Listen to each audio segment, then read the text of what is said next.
Alors avec des mots un petit peu moins crus, on le savait déjà que ça allait passer. On s'est battu pour, ça fait quelques semaines, quelques mois même qu'on se bat contre ça.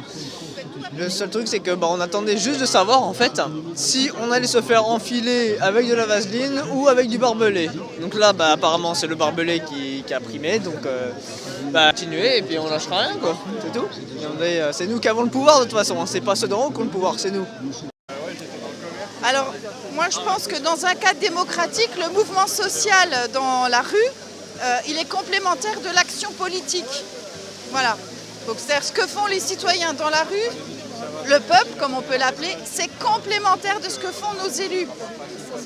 Après, voter la démission de Macron, ça n'existe pas dans les textes. On peut changer le gouvernement, il peut y avoir une dissolution de l'Assemblée nationale, mais demander le départ du président, ça me semble complètement exotique. Ceux qui croient à la violence, en fait, sont très minoritaires. C'est-à-dire que les débordements violents, ça existe, mais en fait, finalement, c'est quelque chose qui est toujours à la marge, qui est exagéré par les grands médias parce que ça permet d'éluder les vraies questions et le débat démocratique.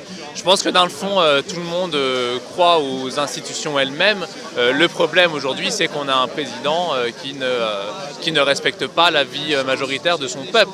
Donc ce n'est pas un problème institutionnel, c'est un problème d'ego d'une seule personne qui devra bien un jour ou l'autre se plier au peuple qui est censé l'avoir élu.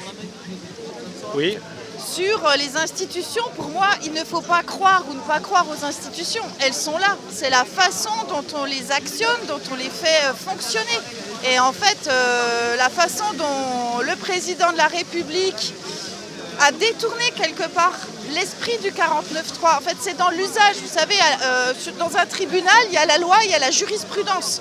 Il y a ce que dit la loi et en fait le contexte d'une affaire judiciaire qui fait qu'il peut y avoir, je sais pas moi, des mesures aggravantes et donc c'est plus c'est là que le Conseil constitutionnel doit dire quelque chose. Oui, tout est dans la Constitution, tout ce qui a été fait dans la Constitution, mais est-ce que l'esprit de la Constitution est respecté? Moi, je crois pas. Et pour la violence, je suis d'accord avec mon ami, c'est que c'est pas une issue la violence. On n'arrivera à rien que la violence. C'est pour ça que le gouvernement aujourd'hui a la pleine responsabilité de prendre des mesures, de prendre ses responsabilités vis-à-vis du peuple avant que ça dégénère. Et par rapport à la violence, il y a un autre mot aussi qui est utilisé, c'est le ressentiment, c'est-à-dire la colère, une colère intérieure. Ceux qui passent à l'acte violent, ça reste pour moi des gens qui ne respectent pas la loi. C'est contre-productif par rapport au mouvement. Il faut voir que dans le mouvement, il y a des gens solidaires, on partage. Tous les moments de manifestation, c'est des moments d'échange où il y a une élaboration politique. On parle plus seulement des retraites, on parle de l'environnement, des incinérateurs, de la santé. Je veux dire, si Macron et le Conseil constitutionnel ne font rien, c'est une diffusion de toutes les problématiques actuelles qui est en train de se faire. Donc pour moi, l'issue, elle peut être assez porteuse de sens et puis même pleine d'espoir. C'est-à-dire que ça va continuer. Les gens vont continuer à parler, vont continuer à imaginer des modes d'action. C'est pas fini, justement.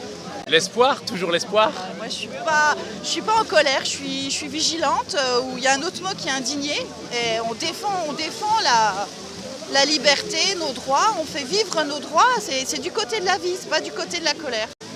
Disons qu'on doit être plus sage que notre président, là.